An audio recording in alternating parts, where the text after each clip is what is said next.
Emergency funds, not so fun to think about, but even less fun to be caught without one.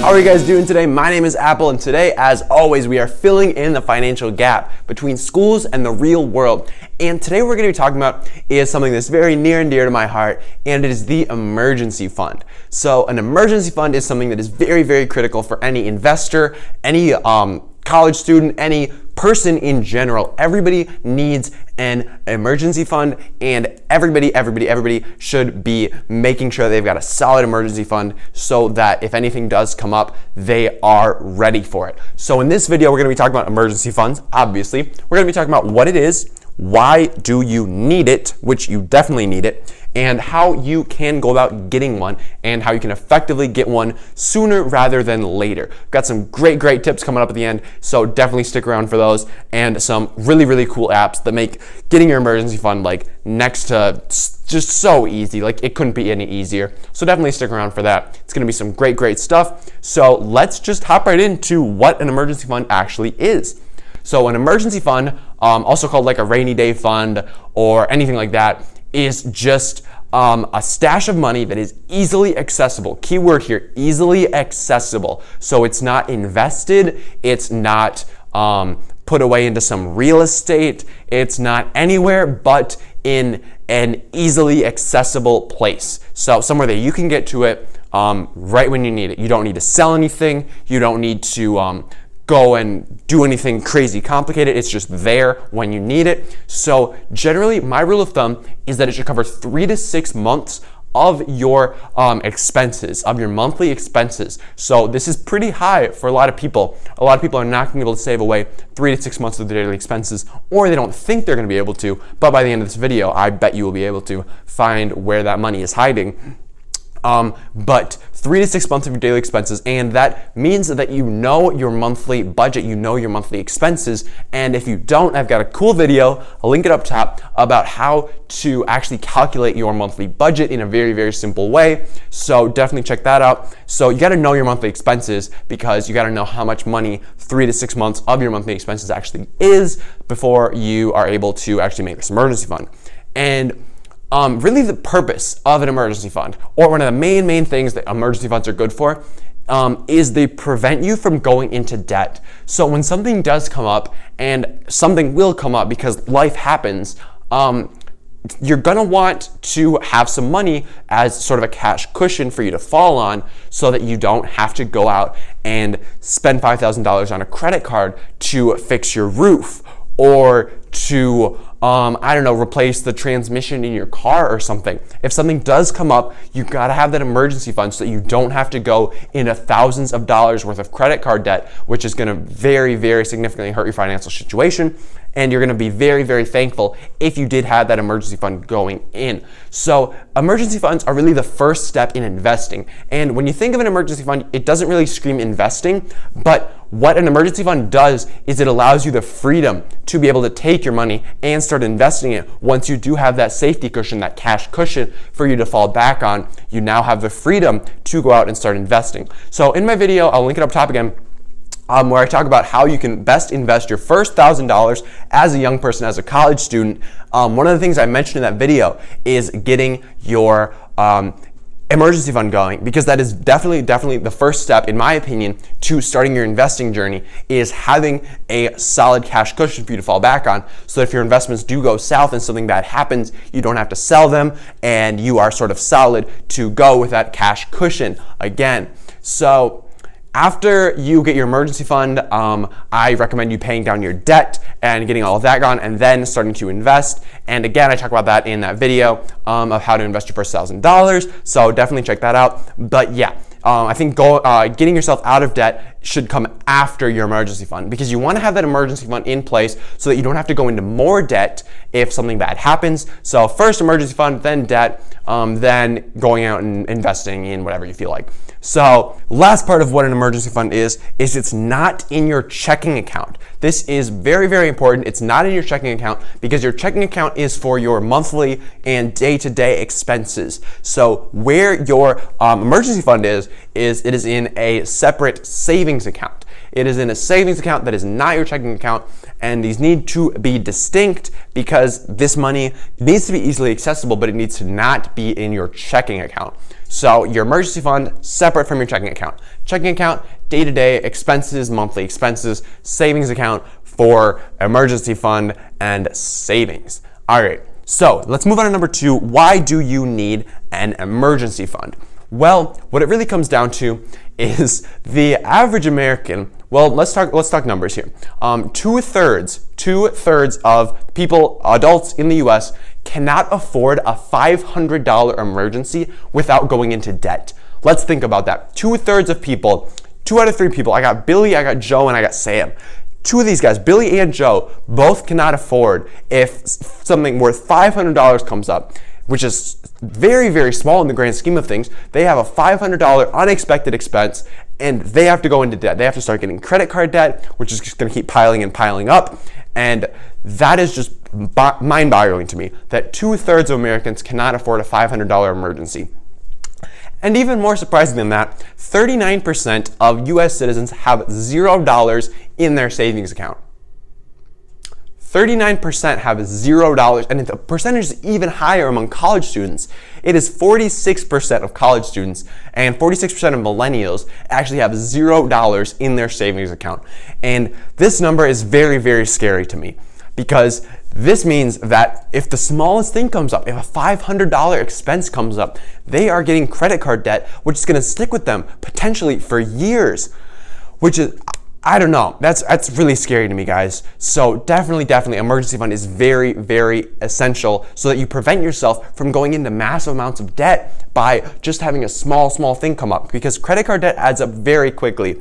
With that average rate for a student credit card being at about 20%, 20% interest is not something to mess with, guys. So definitely you got to have this emergency fund to prevent yourself from going into debt. And life happens. There are going to be these expenses. There are going to be $500, $1,000 unexpected things that come up. And you're going to need this emergency fund to prevent yourself from going into debt. And let me just talk about some goals here really quick. So some good money goals for the average person. So in your 20s, you want to aim to actually have 50% of your monthly or of your annual pay in your in your savings account, or just saved up in general. By the time you're 30, you want that number to be at 100%. So you want to have 1 full year's salary in your savings, in your investments, in anything like that. And as the years go up, if you get to like 35, you want that number to double and 200%. And essentially every 5 years, you want to add another full year of your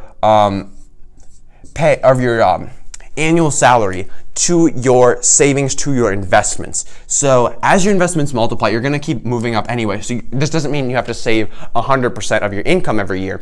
What it means is that you're just adding to this account and you're letting it grow every single year, so that by the time you hit, say, age 80, you have got a solid 800% of your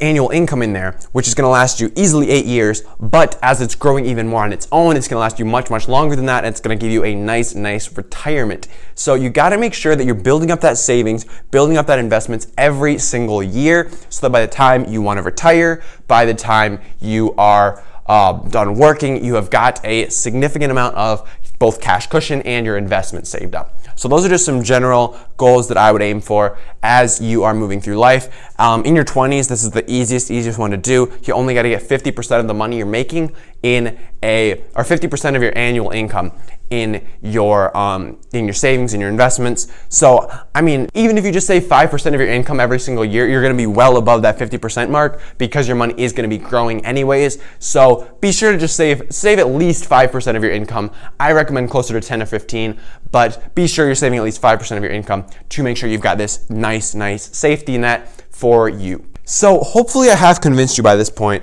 why you need a emergency fund. And hopefully now you actually know what it is as well. So now that you know that, we're going to talk about why or how to get one. So the steps that you can take in order to get your emergency fund going. So the general thing that I would say, first of all, is just aim to save $10 to $100 per month. So how are you going to do that, you ask? You are going to say, how do I just come up with an extra $10, $100, whatever? How does that work? Well, I've got some options for you, and I've got lots of videos on these subjects, but my two biggest things are A, to budget, and B, to get a side hustle going, because you really got two options when it comes to saving more money and investing more money.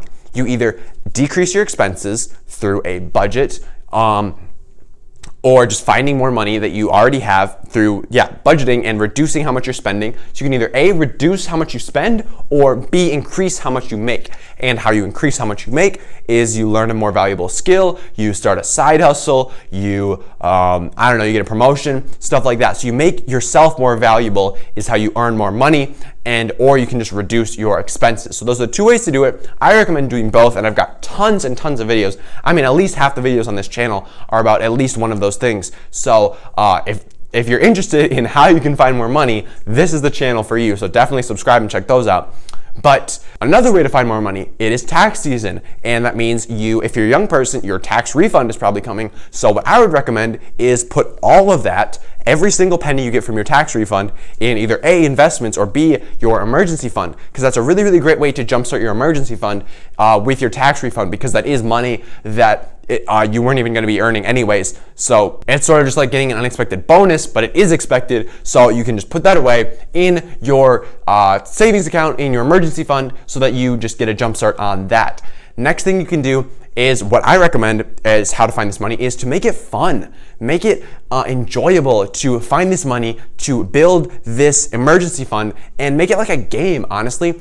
And the best way that I found to do this is through an app that I was referred to by Marco over at Whiteboard Finance. So if you haven't checked out his channel, be sure to do that. It's a great, great channel. I highly recommend it. But he turned me on to this app called Capital. So spelled Qapital. Write that down on the board here. Capital.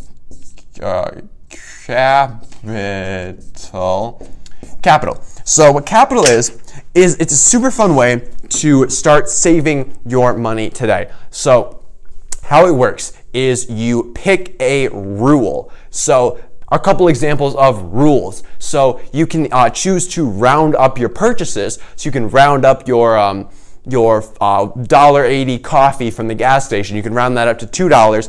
It'll take that 20 cents. Just throw it in your emergency fund. You don't even have to think about it. Another rule is anytime you spend on a guilty pleasure, something that you identify beforehand, it'll say, you set the rule. So you say like, okay, anytime I go out to Starbucks, put $2 in my emergency fund, and it'll do that. And the really cool thing on Capital, you can make a bunch of different accounts, you can make a bunch of different goals, and set up different rules for all of these goals. So you could say, like I said, anytime you go to Starbucks, store $2 in this in my emergency fund, or anytime I go out to lunch, put $5 in my vacation account, or anything like that. So you can name all these different accounts, you can make it fun, it'll give you like this progress bar as well. It's really, really cool. I really recommend it. I use it a ton. And I'll have a link for that in the description below as well. It will be an affiliate link. So if you do use that link, it does help support the channel, increase the quality of the content I can produce here. And it does actually benefit you as well. You get a free $5. So if you're going to sign up, definitely find someone's link to use to get that free $5. Yeah, so that's Capital. I really recommend Capital. It does make this so much more fun than just using like a regular savings account that is like so boring and like it's just a number. But here it's practically a game, to be honest. They have like 10 different rules that you can set up. I've only used those two that I talked about, but they got all these different rules. It's really, really fun. I highly recommend it. Just give it a try. And the other way to do this is to find a high interest savings account. So a high interest savings account is what it sounds like. It is an account where you're going to be earning a lot more interest than the 0.05% that you're going to get from like your normal bank. With a high interest savings account, how they can afford to actually pay you higher interest rates is because they don't actually have physical branches. So like with a US bank, with like a TCF bank, stuff like that, they've got these physical locations that cost money. They've got to pay tellers, they've got to pay bankers, stuff like that. They've got to rent the space. But with an high interest online savings account, they are completely online and they don't have to buy any of these actual locations. So the one that I recommend personally, not affiliated with them at all, not getting any kickback or anything, is Ally. So with Ally, their starting savings account interest rate is actually a 1.45%, which is insane because, I mean, that's practically keeping up with inflation in your savings account, which is really, really, really cool. And so if you start saving through them, if you put your emergency fund in an Ally account, you are going to be earning significant interest on that, and it's not going to be losing its value as quickly over time. So I would highly recommend you look at an Ally account. I'll leave a link to ally.com in the description below. But that is a great, great way to get your emergency fund started as well. So that about wraps it up for the video, guys. That was just my spiel on emergency funds, what it is, why you need it, and how to get one. If you enjoyed this video, please do leave a like and subscribe to the channel. I really do appreciate your guys' support. If you stuck around to the end, let me know in the comments below as well. I really do appreciate you guys taking the time to watch this video. And be sure to share this with a friend as well so they can see the importance of their emergency fund. I will see you tomorrow, and until next time.